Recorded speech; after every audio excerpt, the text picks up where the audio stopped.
नुमाया कमी कर दी गई। आज हम मौजूद हैं सोलर मार्केट में, जहां हम जानेंगे क्या इस कमी से नंबर ऑफ कस्टमर में भी इजाफा हुआ है या नहीं। मैं हूं आपकी मेज़बान नूर अमानुल्लाह, आप देख रहे हैं प्रोग्राम बोलो लाहौर। आइए प्रोग्राम का बाकायदा आगाज़ करते हैं। इस वक्त हम लाहौर की मशहूर सोलर मार्केट में मौजूद हैं। हमारे साथ कुछ ग्राहक हैं, आइए इनसे बात करते हैं। अस्सलाम वालेकुम। वालेकुम अस्सलाम। सर कहाँ से आए आप? ये लाहौर का एरिया गजुमता, उधर से। हमने सुना है कि सोलर की कीमतों में कुछ कमी हुई है, क्या आपको यहाँ आकर महसूस हो रहा है कि वाकई कुछ कीमतें कम हुई हैं? मार्केट आने के बाद हमें तो यही लग रहा है कि रेट कुछ ज़्यादा अप हो गए हैं। जिस तरीके से आज से को तकरीबन 6 मंथ पहले जो हमने बैटरी पैक लिया था वो तकरीबन 190 के करीब था, और अभी जो पूछने के लिए आए वो 235 बता रहे हैं, मतलब तकरीबन 35-40 हज़ार रुपया ज़्यादा बता रहे हैं जो पहले हम लोगों ने परचेज़ किया है। उसके अकॉर्डिंग अगर देखा जाए जो आपके हैं इन्वर्टर वो भी महंगे हो गए हैं, प्लेट्स भी महंगी हैं। प्लेट्स में शायद कोई 1-2 रुपये का डिफरेंस आया हो, लेकिन ये है कि बाकी चीज़ें जो हैं अभी आउट ऑफ कंट्रोल ही जा रही हैं। जो इम्पैक्ट जो मीडिया पे फैलाया जा रहा है उस तरीके की कोई बात नहीं है इधर। अच्छा, अक्सर होता है हुकूमत की तरफ से कीमतें कम कर दी जाती हैं, लेकिन डीलर्स आगे कीमतें कम करना चाह नहीं रहे होते हैं। क्या ऐसा भी आपको कुछ देखने को मिला है? बेसिकली हुकूमत ने कोई इस तरीके का ऐलान ही नहीं किया जो हम लोग ये कहें कि हुकूमत ने कीमतें कम की थी, इन्होंने आगे से कम नहीं की, क्योंकि अगर हुकूमत ऐलान करती है तो फिर ही कीमतें कम होंगी। इस तरीके का कोई कुछ हुआ ही नहीं, मतलब ना उन्होंने ऐलान किया। हाँ, ये था कि एक रैंडमली अफवाह फैलाई गई कि सोलर टैक्स पे जो है, सोलर पैनल्स पे वो टैक्स लगाएगी गवर्नमेंट, लेकिन वो टैक्स नहीं लगाया गया। उसकी वजह से जो कीमतें ऊपर गई थी वो शायद वो 2-4 रुपये जो ऊपर गए थे वो नीचे ले आए हैं, बाकी रेट वही हैं, मतलब कोई फ़र्क नहीं है, कोई डिफरेंस नहीं। सर सोलर मार्केट में मौजूद हैं, पहले से कुछ आपको रेट्स कम होते नज़र आ रहे हैं? नहीं, पहले से ज़्यादा ही हुए पिछले साल की निस्बत। कि पिछले साल जो प्लेट 585 वाट की 18-19 हज़ार रुपये की थी, इस टाइम 28-30 के पास पहुंच गई है। इस वजह से बहुत महंगाई हो गई है। अच्छा, कुछ महीने पहले इससे भी महंगी हो गई थी सोलर प्लेट्स की कीमतें, तो अब कुछ कम की गई हैं, कुछ फ़ीसद कम की गई हैं। तो आपको लगता है कि इसमें मार्केट में कुछ बेहतरी आई है, नंबर ऑफ़ कस्टमर में कुछ बेहतरी आई है? लेकिन अब महंगाई का इतना ज़्यादा हो गया ना कि पिछले साल की निस्बत तो महंगी है ना अभी भी, तो इस वजह से बंदे को ना ज़रा और कम करनी चाहिए ताकि हर गरीब की पहुंच में आ जाएं प्लेटें, ताकि यूनिट तो आपको पता है कितने महंगे हैं। अच्छा, हम हुकूमत की जानिब से भी एनर्जी सेविंग पर बात करते हैं कि एनर्जी को सेव करने के कुछ सेटअप इंट्रोड्यूस होने चाहिए। एनर्जी सेविंग के हवाले से आपको नहीं लगता कि हुकूमत को बड़े लेवल पर जाकर सोलर पैनल्स की कीमतों में कुछ कमी करने के लिए कोई बड़ा एक्शन लेना चाहिए, कोई क्रैकडाउन करना चाहिए, कुछ ऐसी चीज़ें हमें इंट्रोड्यूस करवानी चाहिए जिससे आवाम में रिलीफ आ सके? जी बिल्कुल करवानी चाहिए। अब 100 यूनिटों का बिल भी 4 से 5 हज़ार रुपये आ जाता है, गरीब आदमी के लिए तो बहुत ज़्यादा है, वरना पहले 200 यूनिटों का बिल 3200-3600 के करीब आता था। अब तो ये पंखा भी देख के चलाना पड़ता है कि कहीं 100 यूनिट से ऊपर ना चला जाए। ठीक है, क्या कहना चाहेंगे? हुकूमत को कोई तजवीज़ पेश करना चाहेंगे? बस यही बिजली सस्ती करें और ये सोलर पैनलों की कीमतों में ज़रा कमी लाएं ताकि हर गरीब बंदा कुछ। अच्छा, बिजली सस्ती होना महंगी होना एक अलग बात है, क्या बिजली आ रही है घर पर? कई घंटों की लोड शेडिंग हो रही है। ईद के बाद से ना लोड शेडिंग तो शुरू हुई है कि रात को जब बंदा काम पर से थका हारा घर जाता है तो लाइट चली जाती है 2-2, 2.5 घंटे के लिए, तो जिसकी वजह से बड़ी परेशानी है। बच्चे भी कितने घंटे की लोड शेडिंग हो रही है? कभी घंटे की भी चली जाती है, कभी 2-2 घंटे भी चली जाती है रात को। 1 घंटा आती है और 2 घंटे जाती है, फिर 1 घंटा। हाँ जी, ऐसे ही है। ठीक है जी। नाज़रीन, अवाम का कहना है कि बढ़ती लोड शेडिंग ने मज़ीद अवाम को परेशान कर रखा है, और इस सूरत हाल में जहां हम एनर्जी सेविंग की बात करते हैं वहां सोलर पैनल्स की कीमतों को कुछ कंट्रोल होना चाहिए। हमारे साथ कुछ और लोग मौजूद हैं, आइए इनसे बात करते हैं। हाल ही में हम काफ़ी शोर सुन रहे हैं कि सोलर पैनल्स की कीमतों को कंट्रोल कर लिया गया है, कीमतें नीचे आ गई हैं। आप बताइए इसमें कितनी सदाकत है? इसमें तो कोई सदाकत नहीं है, थोड़ा नीचे भी आ गया लेकिन इतना नीचे नहीं है जिस तरह सोशल मीडिया में लोग हलचल मचा हुआ है ना, तो लोगों के पास ज़्यादा पुराना स्टॉक पड़ा हुआ है ना, इसी वजह से रेट थोड़ा महंगा है ना।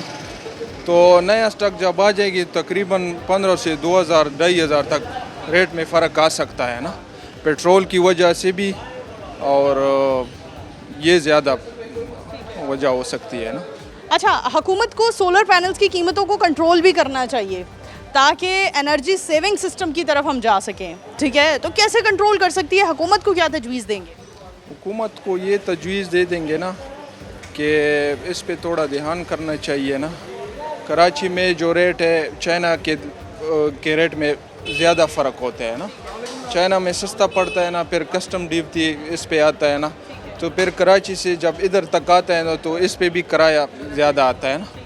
तो तजवीज़ यही है ना कि थोड़ा इस पे कंट्रोल करना चाहिए ताकि गरीब आवाम को ये रिलीफ मिल जाएगी ना। हम एक तरफ ये भी देख रहे हैं कि जहाँ कीमतें कुछ हद तक नीचे आई हैं, कुछ शरह कम है कीमतों की, वहाँ हम देख रहे हैं कि कस्टमर नहीं है मार्केट में, कस्टमर गायब है। तो क्यों कस्टमर नहीं है? गर्मी की वजह से नहीं है या कैपेसिटी ही कस्टमर की ख़त्म हो गई है ख़रीदारी की? नहीं, आजकल तो सीज़न भी ऑफ होने वाला है ना, इसी वजह से भी थोड़ा डाउन है ना कस्टम। और दूसरी वजह ये हो सकती है गर्मी ज़्यादा है ना, हफ्ज़ की वजह से लोग बाहर नहीं निकल सकता है ना, तो ये मेन वजह हो सकती है ना। ठीक है, बहुत शुक्रिया जी। नाज़रीन, हमारे साथ एक दुकानदार मौजूद थे जिनका कहना है कि जहां हम देख रहे हैं कि कीमत कम भी हो गई है कुछ फ़ीसद सोलर पैनल्स की, वहां हमें नंबर ऑफ़ कस्टमर मार्केट में इसलिए भी कम दिखाई दे रहा है क्योंकि गर्मी की बहुत शिद्दत है, हब्स का मौसम है और लोगों का घर से बाहर निकलना, मार्केट की जानिब रुख करना थोड़ा मुश्किल है। तो लिहाजा आज हमने आपको अपडेट किया कि जो हम खबरों में सुन रहे हैं कि सोलर पैनल्स की कीमतों में एक नुमाया फ़र्क नज़र आ रहा है, क्या लिहाजा मार्केट में भी हमें वो फ़र्क नज़र आ रहा है। पब्लिक सर्वे करके हमने एक बात तो जान ली कि सोलर पैनल्स और सोलर सिस्टम की कीमतों में कहीं भी नुमाया कमी नहीं नज़र आई। हमारे साथ मौजूद हैं इकोनॉमिस्ट मोहम्मद अली साहब। आइए जानते हैं कि ये क्या स्ट्रैटेजी है, किस स्ट्रैटेजी की बिना पर ये अफवाह फैलाई जा रही है और क्या ये अफवाह है या इसमें कुछ हद तक सदाकत है। अस्सलाम वालेकुम। क्या कहना चाहेंगे सर, क्यों इस तरह की अफवाहें क्रिएट की जाती हैं, जनरेट की जाती हैं कि सोलर पैनल्स की कीमतों में कमी आ गई और मार्केट में जाकर देखा है हमें ग्राहक भी नज़र नहीं आ रहा, ग्राहक कम है, कैपेसिटी ही नहीं है ग्राहक की जेब में और मार्केट्स खाली पड़ी हुई हैं, क्या वजूहात है? चीज़ जो आम आवाम की जो इस्तेमाल में होती है उसके ऊपर मज़ीद जो है ना कई दफ़ा चहम गोइयाँ फैलाई जाती हैं यार कि मिसाल ये चीज़ ये सस्ती हो जाएगी या ये चीज़ महंगी हो जाएगी, क्योंकि हर साल जब हमारा बजट तैयार होता है तो ये बजट भी तो ज़ाहिर बात है कोई इंसान ही तैयार करते हैं ये कोई, और हमारा तो ख़ास तौर पे ये एक बदकिस्मती कह लें कि जो सीक्रेसी है इतने हसास चीज़ों की वो कभी भी जो है वो नहीं रहती। तो इसमें कई दफ़ा जो इंडिविजुअल्स होते हैं वो इस तरह की बात फैलाते हैं क्योंकि खबर होती है यार कि यार मिसाल है एक चीज़ है उसके ऊपर मज़ीद टैक्स लगना है, कोई ख़ास चीज़ है उसके ऊपर जब मज़ीद टैक्स लगना है तो उसकी फिर उसके मार्केट के अंदर फिर जो है उसकी शॉर्टेज क्रिएट की जाती है। तो ऐसे कुछ जो है हमारे इसके साथ सोलर के साथ हुआ कि ये अफवाह थी कि 10 से इसको हम तजावज़ कर देंगे और 18% इस पर सेल टैक्स आयद होगा सोलर पैनल्स के ऊपर, जो कि सरासर ज़्यादती थी, सरासर अवाम के साथ ज़्यादती थी। आपने जो अवाम को बिल्कुल जीने लायक पहले नहीं छोड़ा, ये उसके अंदर एक और आपकी अगर तो आपकी तरजीहात में है कि आपने अवाम को बिल्कुल जो है बिल्कुल मरने पे छोड़ देना और उनके लिए किसी किस्म की कोई आपने रिलीफ नहीं देना, फिर तो 18% आयद होना चाहिए था। लेकिन अगर आप चाहते हैं कि यार कि जो लोगों ने अगर थोड़े से पैसे लगा के अपना सोलर पैनल लगाया या जो ये ख्वाहिश रखते हैं और अगर अवाम को थोड़ी सी उनके अंदर उम्मीद किरण बाकी भी है जीने की, तो आप उसको बाकी रखें। अगर यहाँ मैं एक चीज़ ऐड ऑन करना चाहूँगी, बल्कि सवाल करना चाहूँगी कि जो हम देखते हैं कि सोलर पैनल्स की कीमतों को घटाकर आवाम को रिलीफ दिया जा सकता है, बड़े सारे माफियाज़ का बायकॉट किया जा सकता है, हम ऐसा भी कर सकते हैं कि ट्रांसफॉर्मेशन आ सकती है पाकिस्तान में, ट्रांसफॉर्मेशन का साल समझा जा सकता है इसको पाकिस्तान का, कि हम इलेक्ट्रिसिटी का बायकॉट करके वापडा लेस्को सबके जो इतने इनके मंजन बेचे जा रहे हैं वो सब का बायकॉट करके आखिर हम सोलर एनर्जी की तरफ क्यों मूव नहीं करते हैं, और अगर मूव करें तो पाकिस्तान के ख़जाने को कितने फ़ीसद का मुनाफा हो सकता है? ये हम लोग इस तरफ मूव हो रहे थे तो 2024 और 25 के अंदर जो आपके पूरे मुल्क की जो 50% डिमांड है वो आपकी सोलर पैनल्स के थ्रू पूरी हो रही थी। लेकिन यही तो बात है कि यहाँ पे कोई भी पॉलिसी में कोई क्लैरिटी नहीं है, हर चीज़ में कन्फ्यूजन पैदा की जाती है। जिधर आवाम को कोई रिलीफ मिलना शुरू होता है उस पॉलिसी को आप आने वाले वक्तों में रिवाइज़ कर देते हैं। यही कुछ सोलर पैनल्स का हुआ है। पहले तो मैं इस बात को कम्प्लीट करता हूँ कि हमने ये जो असर अफवाहें थी, कोई भी किसी किस्म की कोई इस पर नया टैक्स लागू नहीं हुआ, इसलिए मेरा ख्याल है कि मार्केट में वही प्राइसेस अभी तक मौजूद है। इसमें ना कोई कमी है ना कोई इजाफी सिस्टम है। इसमें अगर किसी भी जगह पे है वो माफिया ने एक स्टॉक करके पाइल अप स्टॉक करके तो वो एक मसनूई रेट बढ़ाए थे। पाकिस्तान में क्या किया जाता है कि पाकिस्तान में आवाम को जो चीज़ बेची जाती है वो महंगी बेची जाती है और आवाम से जो चीज़ ख़रीदी जाती है वो इंतहाई सस्ते दामों ली जाती है। अब बताइए, जो नया सिस्टम रिवाइज़ हुआ है, जो सोलर सारिफीन घरों में ग्रीन मीटर लगा रखे हैं जिन्होंने, इनको ग्रीन मीटर की मद में जो फैसिलिटेट किया जा रहा है उस फैसिलिटी में कितने रुपए का इनसे एक यूनिट ख़रीदा जाएगा और कितने रुपए का बेचा जाएगा, ज़रा इसको वाजे करें। ये जो लोग पुरानी पॉलिसी होल्डर्स हैं वो तो जब तक उनकी पॉलिसी बरकरार है वो चलेगी, लेकिन वो सोने पे सुहागा है। हमारी हुकूमत ने वो साल की पॉलिसी को इसको रिवाइज करके वापस 5 साल पे ले आए, तो जिनके भी कॉन्ट्रैक्ट 5 साल तक कंप्लीट होंगे तो वो न्यू पॉलिसी में ऐड हो जाएंगे। और आपकी न्यू पॉलिसी ये कहती है कि ये, अगर मैं आवाम के लिए आसान अल्फाज में समझाऊँ तो 11 रुपये में आप हुकूमत को दें और वही बिजली आप 50 रुपये की हुकूमत से वापस लें। मोहम्मद अली साहब, आप खुद एक इकोनॉमिस्ट हैं, बिजनेसमैन भी हैं, बताइए ज़रा क्या ऐसी हम तजवीज़ पेश करेंगे आप जिससे हुकूमत आवाम को रिलीफ दे सकती है और इस तरह के तमाम माफियाज़ का बाइकआउट किया जा सकता है। असल में कोई भी मुल्क जो है ना उसका असल पहिया जो है ना वो उसकी इंडस्ट्री होती है। तो मेरा ज़ाती ख्याल है कि आपको रेजिडेंस से पहले आपको जो आपकी इंडस्ट्रियल जो फैसिलिटीज़ हैं उनको आपको बेहतर करना चाहिए, उसमें उसके इंफ्रास्ट्रक्चर के अंदर आपको बेहतरी लानी चाहिए। उस मॉडल के मैं समझता हूँ कि आपके पास जो बांग्लादेश और आपके साथ जो इंडिया, ये दोनों बड़ी कंपेटिटिव मार्केट हैं और हमारी जितनी भी बेशतर एक्सपोर्ट्स है वो आहिस्ता आहिस्ता इन मुल्कों में शिफ्ट हुई है। तो अगर तो आपको इस एक्सपोर्ट्स को आपको बाय बैक करना है और आपको अपने मुल्क में रोज़गार बेहतर करना है तो सबसे पहले आपको इंडस्ट्रियल जो बिजली है वो आपको कम से कम 5 रुपये यूनिट पे आपको फिक्स कर देनी चाहिए। मतलब not exactly 6 rupees, it should be only 5 rupees.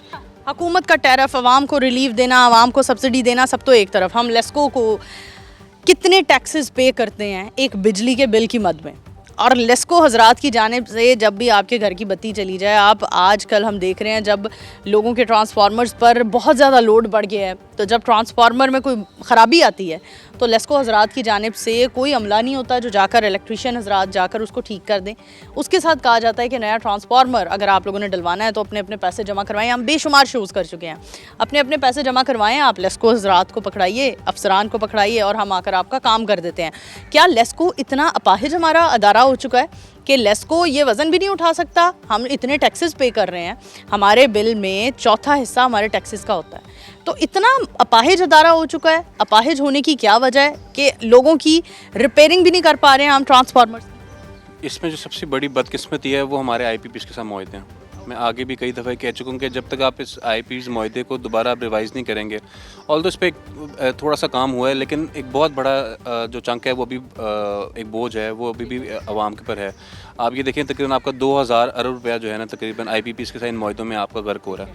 आपको जो बिजली आपको सोलर पैनल्स के थ्रू मिल सकती है, जो बिजली आपको और मुख्तलिफ अंदाज से बहुत सस्ते दामों मिल सकती है, वो आपने सबसे महंगा अंदाज जो है ना दामों पे आप IPP से खरीदें। और सबसे जो इसमें जुल्म वाली बात जो है वो इसमें यह कि अगर आप वो बिजली उनसे नहीं भी लेते तो आपको जो है फिक्स जो उनके साथ चार्जेस हैं वो आपको अदा करने पड़ते हैं। मुझे दुनिया का कोई भी आप ऐसा कोई बिजनेस प्लान बता दें कि आप जब तक उसे प्रोडक्ट ना खरीदें उसके बावजूद आप उनसे जो है पैसे देने के पाबंद हों। मतलब मेरा ख्याल है ये सिर्फ पाकिस्तान के साथ पाकिस्तान की हुकूमत के साथ आपको ऐसे मुआहदे करें तब भी आपको फैसिलिटीज़ मिलती है। बाकी दुनिया के 200 ममालिक के अंदर कोई भी ऐसा बिजनेस नहीं है कि आप एक चीज़ ना दें उसके बावजूद आपको हुकूमत पैसे देने के पाबंद। Thank you so much once again Mohammad Ali साहब, आपके कीमती वक्त का। जी नाज़रीन, आज का प्रोग्राम हम इस टॉपिक पर ख़त्म कर रहे हैं कि हमने देखा कि एक फ़ेक हमें ख़बरें सुनने को मिली, हर तरफ हमें सनसनीखेज़ चीज़ें फैला दी गई कि सोलर पैनल्स की, सोलर सिस्टम की कीमतें नीचे आ गई हैं, और जब हमने मार्केट में जाकर विज़िट किया तो पता चला कि इसमें बिल्कुल भी सदाकत नहीं है। इसी के साथ अपनी होस्ट नूर अमानुल्लाह को दीजिए इजाज़त, दोबारा हाजिर होंगे, तब तक के लिए अल्लाह हाफ़िज़।